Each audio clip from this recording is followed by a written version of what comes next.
today on The Social. For the first time since '93, the Blue Jays are advancing to the World Series, baby. We dive into the significance of last night's win. And more older women are ditching the hair dye. But what about those who aren't ready to go gray? Then, actress and host of the Traitors Canada, Karine Vanasse, is back to chat about the new season, who stood out in the open casting call, and what makes the ultimate traitor. Plus, Jillian Harris and Justin Pasutto tell us about their first children's picture book, a heartwarming story for every family that has perfectly imperfect days. It all starts now on The Social.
My goodness. A little bit of excitement in the air.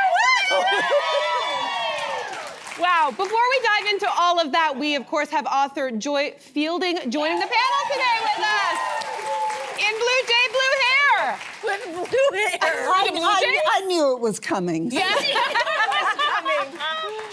you feel that, Canada? Your Toronto Blue Jays are going to the World Series. Listen, fans across the country are celebrating the historic win with a special shout-out to George Springer, who hit an amazing 3-run homer in the 7th inning. And, of course, to Jeff Hoffman, who closed it out in the 9th, saving the Jays their 4-3 victory. So the American League champion Toronto Blue Jays are headed to the World Series for the first time since 1993 and will host the LA Dodgers right here in Toronto for Game 1 this Friday. So this might be an obvious question, but something does feel different in the air. Why does this particular moment feel so momentous? Andrea? First of all, I want to apologize to Jeff, whose hat I just snatched off his head. But I was super excited. Jeff, you're going to get your hat back. This is, first of all, I just need to say this out loud. Ladies and gentlemen, the Toronto Blue Jays are headed to the World Series. Just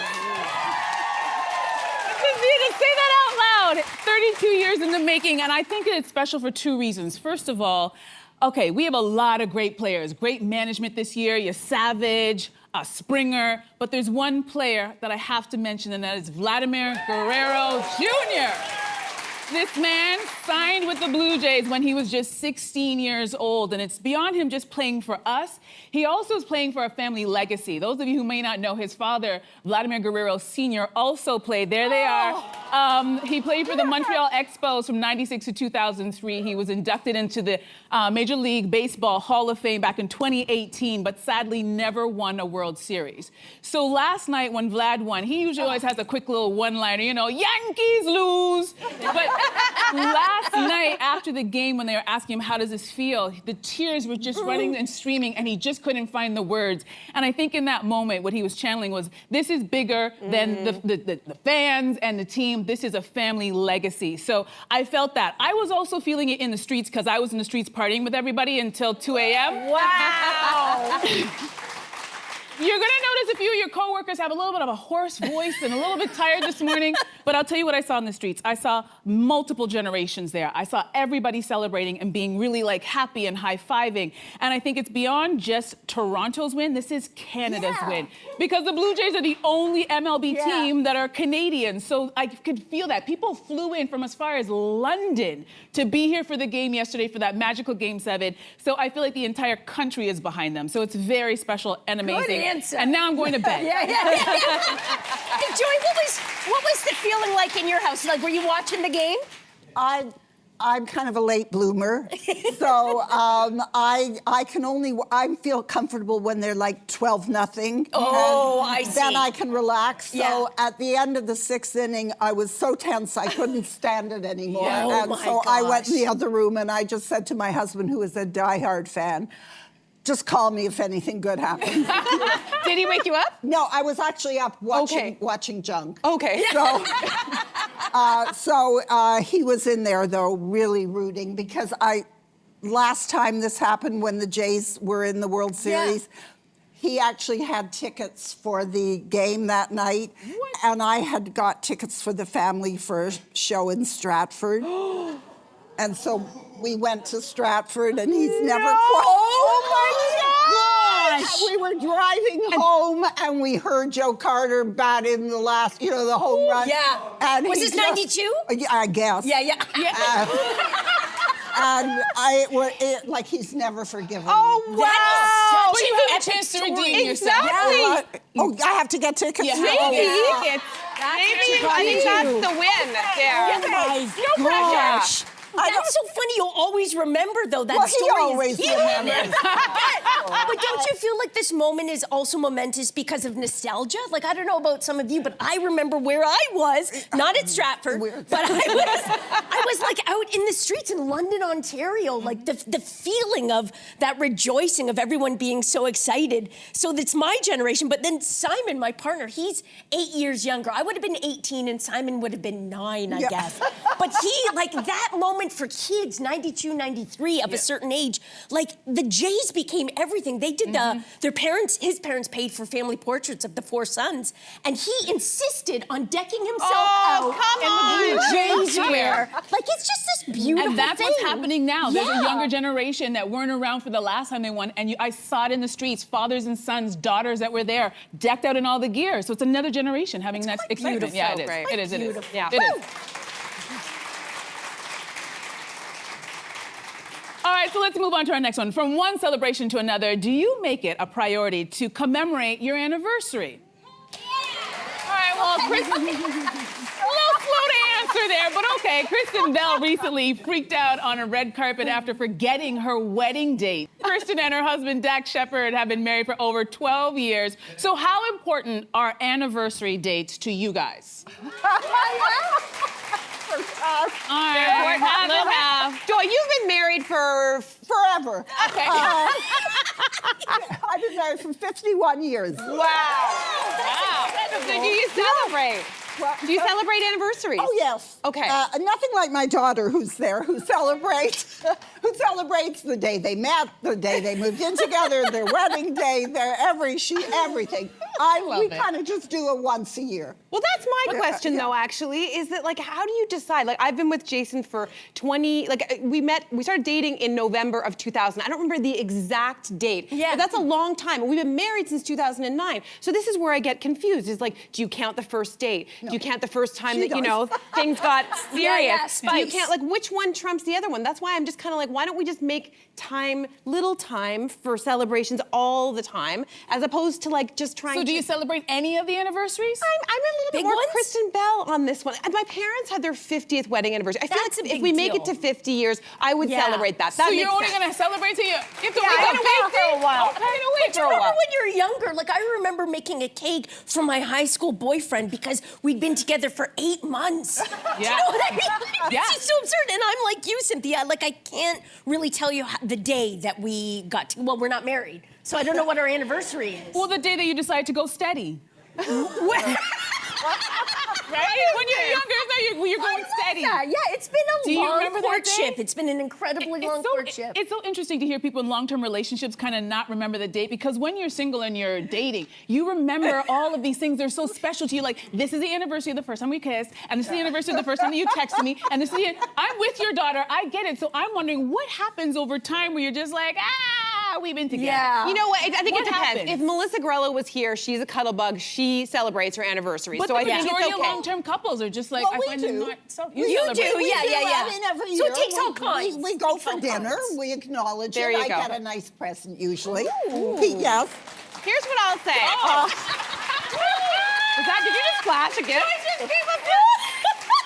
What? She got you some celebration. Yeah. God. Stunning. Oh, gosh. Wow. Okay, so we are actually going to take a break so we can take some time to look at Joy's jewelry. On the other side, we're going to discuss why some women don't want to embrace going gray. Stay with us.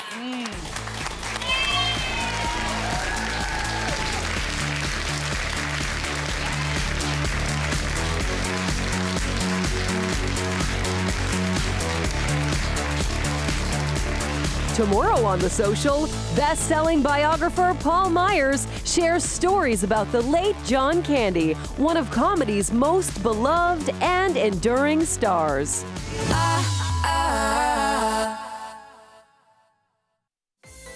This week on The Social, grape expectations. From cozy reds to crisp whites. Perfect pours for fall with sommelier Natalie McLean.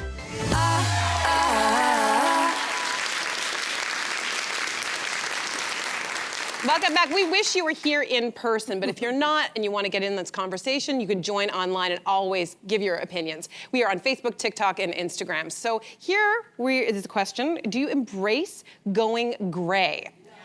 No. A writer for Pop Sugar is pushing back against the movement we've seen in recent years with young women refusing to dye their gray hair. So she says that she admires gray and finds it beautiful and that she's not ready to embrace her own silver locks just yet. So Joy, what do you think about this point of view? Well, clearly, I'm not a gray hair person, but you look beautiful. Very kind.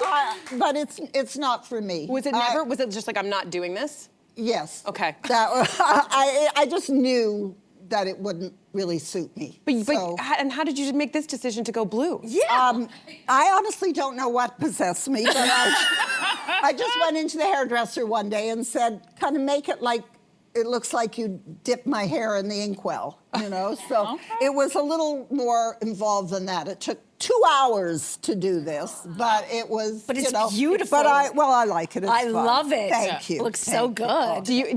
So talk about this decision that you made. Well, I don't care about the gray hair. I kind of like how mine's growing in. I think that sounds funny, but I think it's a big factor. Like if you have very dark hair and then it starts going gray, it's going to be very obvious. But I have lighter hair, and it kind of grew into these stripes. So it's like, oh my gosh, it's so exotic. I love it. But I can relate to this woman's POV, if you will, with other things, in the sense that in the last couple of months, I have been asked if I am eligible for the seniors discount. Hey, and that's a beautiful thing. That's coming up. It's just not happening right now. But it made me feel like a little self-conscious being asked about that because I'm not a senior, and you know I've gained a little weight. I've let myself go a bit because this last year has been really, really hard. And I guess what I'm trying to say is, when you're feeling really great on the inside, as when I have felt in the past, your confidence is so great, or at least mine was, that I didn't really care what I looked on the outside, because this is just a vessel for all the great stuff that's going on inside. But thank you, but here's the rub. When you're not feeling so great on the inside either, then it's kind of like, oh, well, what can I do to my outside to fix? Because the outside fix for me is much easier than the inside work. That's hard. That's so profound. Do you know what I mean? Honestly, it's so true though. I think I often will talk about how I just want to embrace aging as much as possible, how I resist some of these things that we try to interfere with, that we should all feel really proud of our aging. And yet I'm totally contradictory, because like I don't want to go gray yet. And I think it's because also, like, I see people who do it and they look really great, but like then me. exactly. But you don't know. Like, you're already going, you're starting with lighter hair, like you said. For me to do it, I'd have to, like, take the plunge in. And if I don't like it, like, that's a huge commitment. The grow out would be really hard because you have very long hair. I haven't grayed yet. I have, like, maybe 10 gray hairs. You don't usually normally see my real hair, but trust me, I don't have a lot of gray hairs. But I'm getting gray hairs in random places. Go on. And I don't know if this happened to other people. In my nose, you know the little hairs in your nose? I got in my eyelash, and I have one in an eyebrow. I haven't checked downstairs, and I don't want to. I don't want to get the mirror out and start looking. But it's interesting, as soon as I saw those hairs, I get this weird feeling, and it's not as profound as you. It's just more like, oh, is this the stage of life? Are we accepting this? But I know every single woman I've ever met who was dyeing her hair and then went, you know what, I'm not doing this anymore, and went gray, always looked better. Wow. So in my head, I'm like, you know what? If it happens, I'm just gonna let it happen, because every single woman, including my wonderful Aunt Felicia, she looked incredible as soon as she went gray. She actually looked more beautiful. So when it all fills out in the nostrils and the eyelashes and everywhere, I'm just gonna let it happen. There we go. You save so much money, too. Yeah. So much money. Oh my gosh. Are we done with that topic? I think so. I think. Are we not doing the second topic? That's what I'm just gonna. No, we're not doing it. We're not doing it. Hey, do you know what I want to talk about? I want to talk about you, Joy. Oh, okay. Because the 46th Annual Toronto International Festival of Authors kicks off next week, and as part of the festival, you'll be discussing your latest book, Jenny Cooper Has a Secret. So, I want to hear more about this book. Tell me about why you wrote this story. Well, I wrote the story really because I felt I am a senior, and I thought, okay, I want to write a book really that I can relate to, and also it's a little easier for me to relate to now. So it's the story about a 76-year-old woman who basically goes to visit her friend in a memory care facility. The friend has Alzheimer's, and she meets a 92-year-old woman who tells her she has a secret. And I'm not giving anything away because it's on the book jacket. Her secret is that she kills people. Oh my gosh! She is basically a serial killer. And so you don't know really whether, this woman has dementia. She's nuttier than a fruitcake, but she's, you don't know, is she telling the truth or is she not? Yeah. But I wanted really to explore the whole thing, the whole phenomenon of getting older and what happens, and create real, believable older women in popular fiction, because there aren't a lot of us. And I thought it would be an interesting idea to explore while putting it into hopefully a very entertaining, actually quite funny story. Wow. Bravo. That sounds incredible. What a Just tease. incredible. It's always a pleasure having you here. Please come back again soon. Oh, I would love to. So My good. pleasure. Thank you. For everyone watching, you can get your passes to the Toronto International Festival of Authors at festivalofauthors.ca. And to the lucky members of our studio audience, you're all going home with your very own copy of Joy's latest. So great. Okay, so listen up, all you faithfuls. When we get back, Karine Vanasse from the Traitors Canada will be here, so do not go anywhere.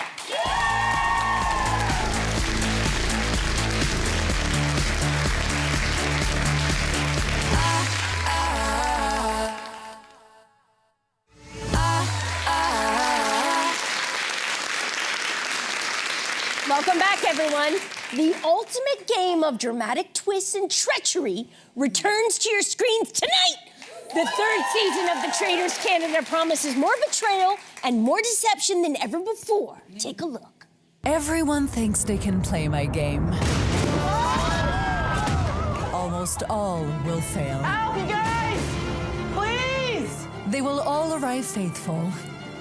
Some will be chosen traitors. But they will all learn, in the most brutal way possible, that treachery is at its most deadly when it comes from within. We are making traitor history, okay? And here with us today is the host of the show, award-winning actress Karine Vanasse. Happy to have you back. Karine. I've been talking about the return of the Traitors since this morning, and it's so great to feel the excitement from the viewers. I mean, even the police is right there. Yes, exactly. Well, it's the 3rd season, so huge congratulations. That is big. Now, I don't know if people are aware that the Traitors actually is in production in more than, how many, 20 countries around the world. So what makes Canada unique? Yeah, so we were like the first few countries to do our version. When you go on Reddit and you read about the version, because right now people find it through VPNs and stuff like that, but they do find us. And there's something, first of all, I mean, we had 2 very strong seasons, but I have to say, our 3rd, it might be one of the, it will be for sure like top 3 of all the franchises. Wow. The production team, yes. Yeah. No, but I have to say, not only the guests that we have, but the twists that the production team found. And while we were shooting, we knew that, for example, the Americans, they were watching us, waiting to see how those twists would affect the game, knowing. So I know that some twists. Oh yeah.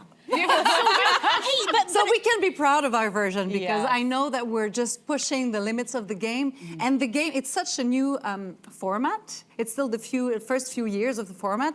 So the game is getting shaped still. So I love that we're helping it develop and push things even forward. stronger. Yeah. And then this season, for the first time, I understand you opened applications to the Canadian public. Yeah. So how did that change the game? So it changed the dynamic in terms of we had fans that arrived to the manor. So of course they were already jumping, ready to play. Yeah. They wanted to play. Yeah. So, I mean, previously we had guests that we invited to the manor. So they already felt a little privileged, you know? Because we wanted them. Yeah. But this time we had people who wanted us. Oh, that's big. And I love the fact that, I mean, you'll recognize amazing players from Big Brother Canada. Like, we had winners of those big social games, and they arrived, you know, thinking that they're so good. They'll win this game like that.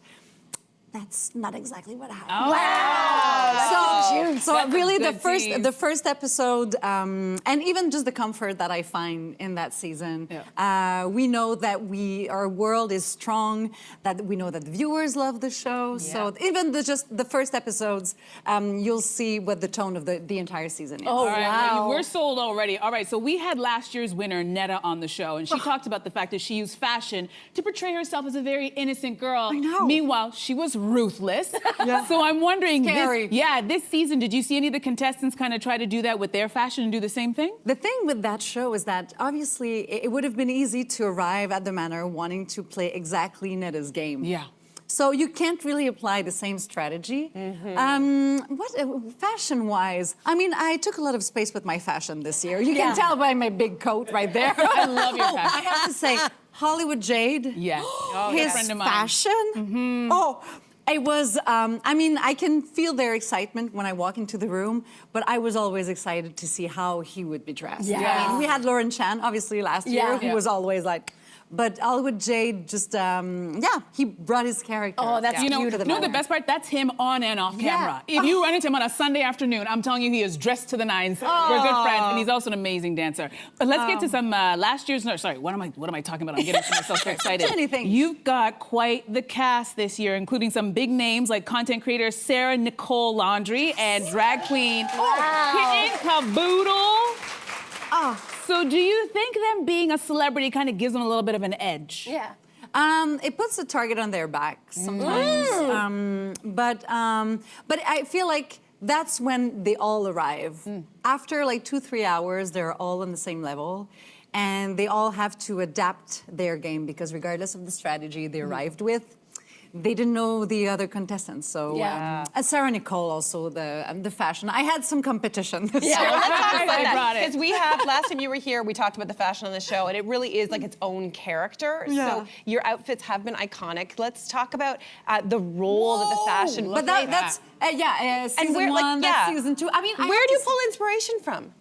So many things. That's this season. That's clueless. Vivienne Westwood look. Vivienne Westwood. Very clueless. It's a mission. It's a perfect look for a mission. But I have to say, because I mean, I talk about the show and I'm very excited, but I have to say, those who haven't watched the show yet, it's. Oh, look, that's the first dress when they all arrive. But it's fun to talk about the fashion, but it's really to create that world around the guests so that they believe this whole long Halloween evening that we're putting together for them. And it's really imposing something on set, even when I walk. It's not about like being beautiful. It's not really about that. It's really about creating something that's... The drama. The drama. You're creating a world. But I just want to say, it's not like fiction. So if you haven't watched season 1 and 2, I don't know who to look at. But anyway, whoever hasn't watched the first and second season, you can jump in. And third season, it's okay. You gave us time to be even better. But tune in. It's a really strong season, and you don't need to have watched the first and second season. Sold. Fantastic. Thank you so much, Karine. You're an absolute delight. We love having you visit us. Thank you so much. Now, season 3 of The Traitors Canada premieres tonight, so tune in Tuesdays at 9 p.m. Eastern on CTV, ctv.ca, and the CTV app, with extended cuts of each episode streaming the next day on Crave. Bravo. Perfect. Now, after the break, Jillian Harris and husband Justin Pasutto are here to chat about their new children's book. Don't miss it.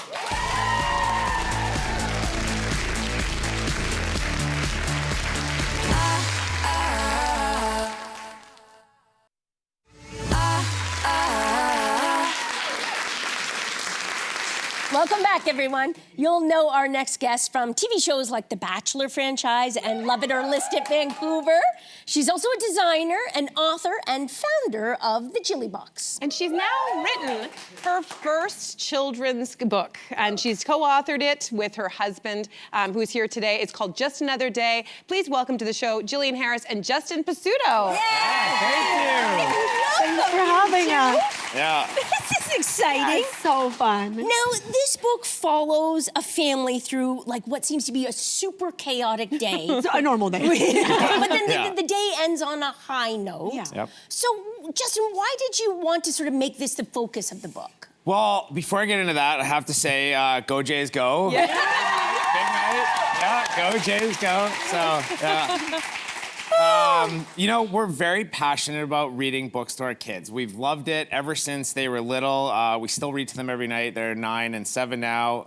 My uncle used to say, or he still says, he says, if you read to your kids 10 minutes a day, they'll read for the rest of their life, something like that. So, and I do really believe in the importance of books and reading, and we wanted to build something that was fun and cool that our kids could look at and read, and we can do something fun together, and it was a really fun project. But sort of modeled on like a typical day in your home too, like the chaotic but ending on a high. And I don't think we're alone. I think most families feel that way. At the end of the day, you're just like so drained, and like the end of the day might not be okay. Like you actually might end the day and like still like things are falling apart, but you gotta let your kids believe that tomorrow's gonna be a better day. Yeah. Like it's gonna be okay. And so I love that. For Justin and I, usually most days are like pulling out our hair, like, oh my gosh, how do we do this? And so we kind of wanted the book to be a reflection of what most families probably are going through. Yeah, our life. relatable. Yeah. I mean, Jillian, you share a lot of your life online, and I'm curious to know, like, what's your take on the conversations around, like, how much of social media reflects reality? How do you find that balancing point for yourself? We try. I mean, I try to show the most realistic behind the scenes, but there are just some things that are just private or maybe overshare. So I think, and also over the years, I found the more you share, actually, the more that people judge. It's so strange. Yeah. And that's not always comfortable. So I've gone through stages of like literally waking up in the morning with like a booger in my nose and no bra on. And I think one time there was like a nip slip. Like, but now I feel like I've toned it down just a little bit because now we have little ones and they don't, like I want to try to respect them. And Justin's not as like, you're like, I'm a free, I just say whatever, and Justin's like a little bit more reserved sometimes, so I try to respect the family. Well, it's been 13 years now. I'm still kind of getting used to it. That leads me to my next question, because clearly you co-wrote this book together. So, Justin, give it to us straight. What's it like collaborating with this lovely woman sitting to your right? Remember what I told you? Yeah, I know. Sounds like our wedding speech. We're like, hey, just make me look good. You know, Jill's the real pro in this world, and I just was kind of looking at Jill to, you know, as guidance as to kind of how we can do this, how we can make it fun.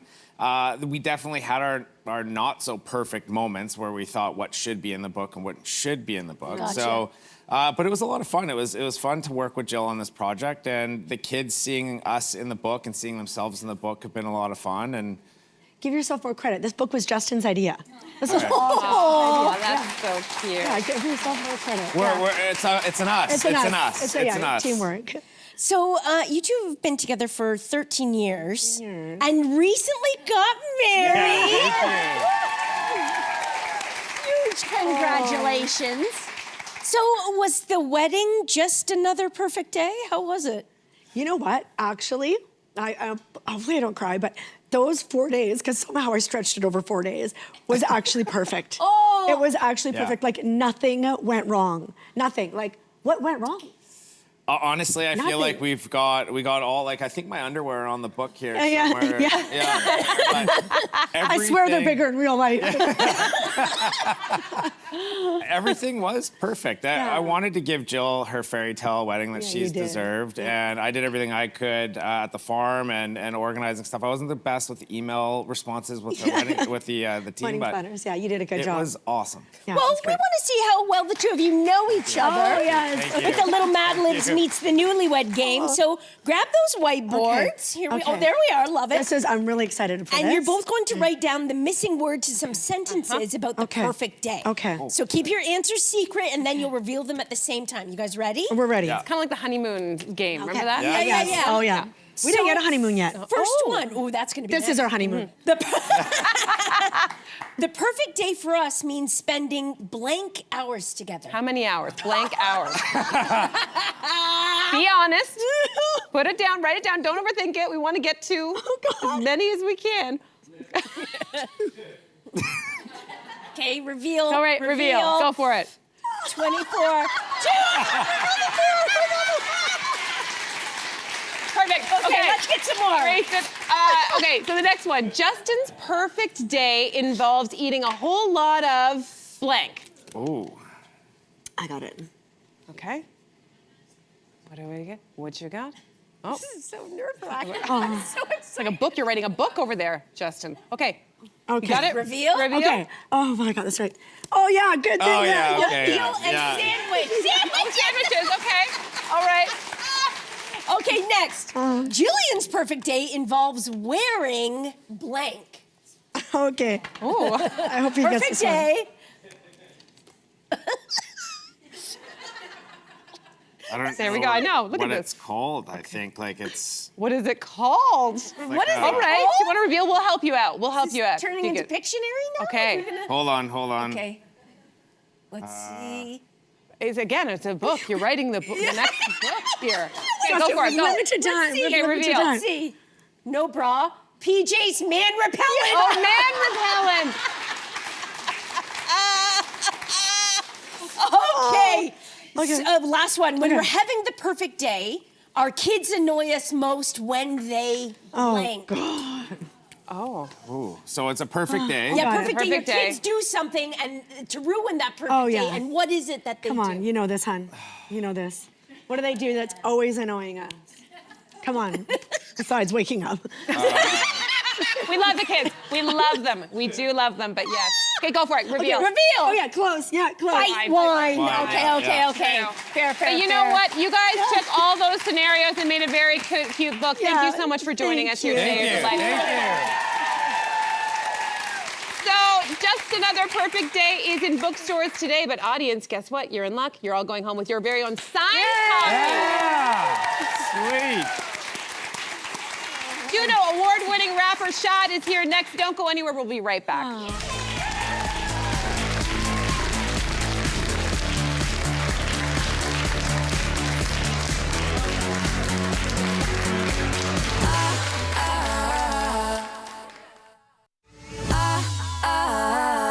For more, if it seems the only moral rule is I get mine and you get some more for you, maybe we need something new. Things only seen in dreams to look forward to. Building that.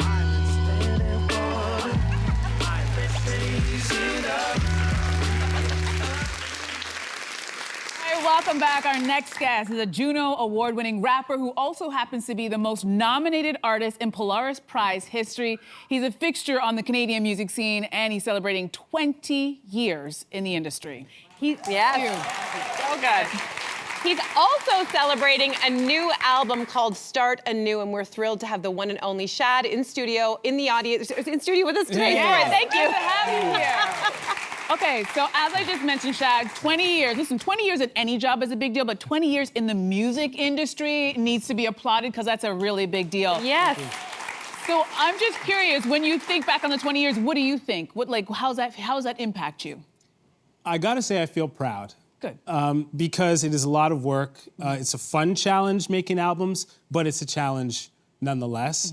And so I get a tremendous amount of satisfaction from just completing what I set out to do. When I conceive of an idea and then I go out and I turn it into a tangible reality, creatively I get a lot of satisfaction from that, but also just in terms of integrity, personal integrity, it feels like a sort of morally right thing to do, to just finish what you start. Yeah, So, that's good. So good. So your new album, as we mentioned, is called Start Anew, and it really feels perfect for this crazy times we're living in right now. And it's all about how we can collectively move through change and loss. So what was the change and loss you were reflecting on when you were creating this album? So I was looking a lot at our world and our challenges and our tensions. And I was thinking, you know what might be going on at bottom is that we can all sense that we need to change. We need to move in a new direction. We need to embrace the fact that we're in a really interesting, challenging time of change. And it's gonna require courage because it's hard to step into the unknown. Even if what we know is destructive or is hard or is, toxic, it's still hard to step into the unknown. If you think about a toxic relationship, for example, well, why is it hard for people to leave? Because it's what they know. So I was looking out at our world and saying, maybe we're in that sort of time where we need to collectively exercise some courage and step into something new. But the nice thing about that is that's the beginning of every great story, is stepping into the unfamiliar, into the uncomfortable, and venturing out in search of something better. Yeah, and such great advice as well. And I feel like, Shad, throughout your career, people have really looked to you for inspiration, for that positivity. And I'm wondering, do you feel any kind of pressure with that? And what's the cynical Shad like? Is there a day where you're like, you know what, I'm not feeling so inspirational today? I think if people come to my music for hope, for optimism, I think it's because they also recognize I'm not someone who is afraid to look at reality. So it's hard-won optimism, and it's genuine hope, because I'm not turning away from reality in order to give people some sort of fantasy. It's very reality-based, what I'm trying to offer people. But I don't know, I see a lot of hope even in a bad situation. I think in tough situations can often bring the best out of us. Any cynical days, and how do you handle that? There's definitely cynical days. We all have cynical days. I lean on my people. I lean on my spiritual practices. I lean on playing basketball. I lean on all the things that we all lean on to cope. Yeah, great advice. You've been getting pretty nostalgic while reflecting on this 20-year milestone, understandably. I'm curious about, as you look back at old memories, what do you feel most nostalgic for? This industry has changed so much, as has the world. Yes. What am I nostalgic for? I'm nostalgic for the ephemeral in-person experiences where you had to be outside. Nobody captured it. If you weren't there, you weren't there. The magic of that, the romance of that, it just made everything more special because the stakes were higher. You couldn't watch it back another time. You couldn't participate vicariously. So it was really, really rich, really meaningful, really romantic, actually. Let's talk about concert ticket prices. We've talked about it on the show a number of times. They've really gotten out of control. Live music has become increasingly out of reach for many, many people. But as you embark on this headlining tour next year, you were very intentional about pricing your tickets at just $20, which is incredible. What do you think? Yeah, let's applaud that. That's fabulous. What do you think is the artist's role in this growing issue? Yeah, I try to keep all the club shows in the $20 range as much as possible. I think the artist's role is the same role that we have in our music, which is to be creative, right? We're supposed to be, I think, as artists, creative and courageous in everything we do, not just the music we create, but how we participate in business, how we participate in life. We're supposed to model a level of creativity, a level of courage in trying new things. And so that's what I'm trying to do with this. But you're not at all worried about people just reselling and upping the prices, and then you don't, as the artist, get any of that money? No, I'm not worried about that.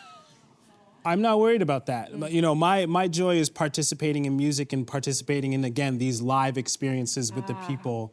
And so for better or for worse, our artists don't care too much about other people reselling tickets, reselling vinyl. No.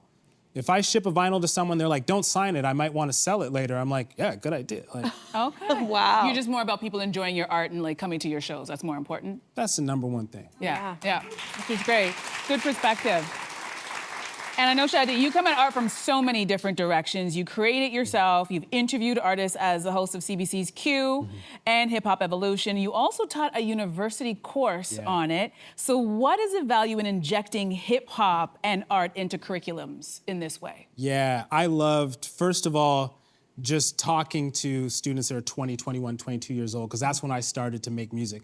So it was such a formative time in my life, and I learned so much in that time, and I needed to hear so many lessons in that time. So I love just speaking to that. But in terms of your question and bringing hip hop into these settings, hip hop is such a great gateway into all kinds of learning. Because as soon as you start looking at, for example, the foundations of hip hop in the Bronx in New York, you're getting into urban issues, you're getting into deindustrialization, you're getting into urban planning.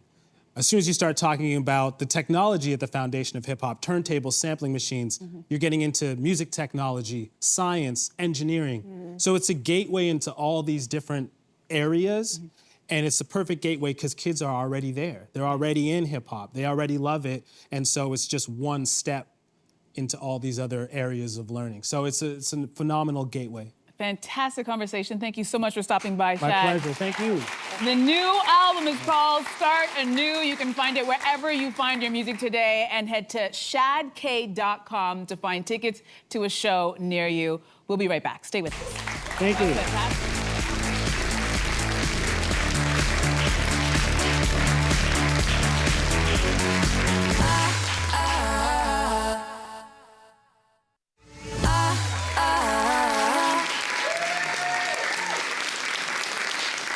Welcome back. So tomorrow on The Social, Chef Carlo Zari gives us a preview of what food fans can expect at the Winter Olympics in Milan, which are just about 100 days away. Can you believe that? No! How did that happen? I don't so know. fast. Too many Blue Jay games. That's what we're paying attention to. That's right. Plus, Paul Myers is the journalist behind a new book all about beloved Canadian icon John Candy. He's going to be here to discuss the comedy legend's life and career, so you don't want to miss that. And remember, if you missed a show, you can find us on Crave or YouTube, or you can listen to the podcast on the iHeartRadio app. We will see you. Thank you again for bringing all your Jays enthusiasm today. Thank you for watching at home, and we'll see you tomorrow. Bye.